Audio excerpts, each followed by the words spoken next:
Monsieur le maire, ce rapport porte sur l'ajustement des effectifs de la collectivité. Il comprend des transformations de postes qui sont de la gestion courante en matière RH, des suppressions de postes qui étaient d'ailleurs de toute façon vacants, donc non occupés.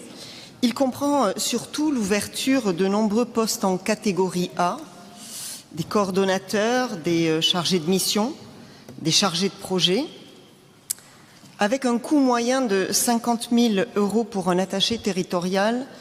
Cette seule délibération représente un coût de 400 000 € pour la ville. C'est la délib qui valait 400 000. En cette période de disette financière, au lieu de réduire les dépenses, que faites-vous? Vous ouvrez le robinet des dépenses. Devant le dérapage budgétaire constaté de la ville, nous avons à de nombreuses reprises fait des propositions d'économie. Entre autres excuses, vous nous avez régulièrement objecté que vous n'étiez pas maître des dépenses de personnel qui seraient le fait des revalorisations indiciaires gouvernementales, selon le refrain bien connu « ce n'est pas moi, c'est l'autre ». On a ici la preuve que ce que vous avancez ne tient pas. Je rappelle que les dépenses de personnel ont augmenté de 20% depuis 2020, passant de 146 millions à 177 millions d'euros, mes sources étant le compte administratif. Je rappelle également que le nombre d'agents en catégorie A est en augmentation depuis 2020 et que le taux d'encadrement est passé de 24 à 30%. Par ailleurs, vous ne cessez de dire que faire des économies reviendrait à réduire le service public de proximité.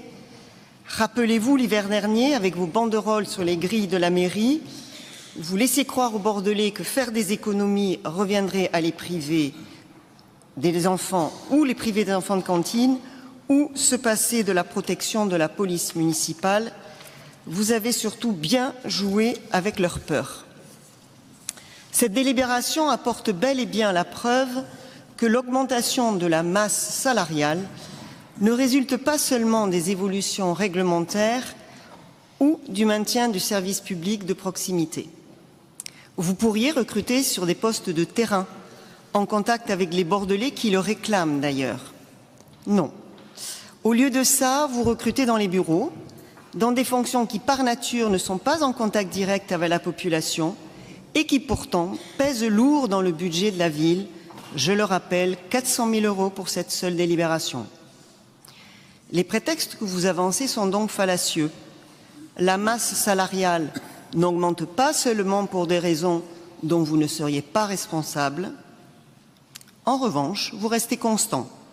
Vous continuez de dégrader les finances de la ville tout en dégradant le service public de proximité. Pour ces raisons, nous nous abstiendrons.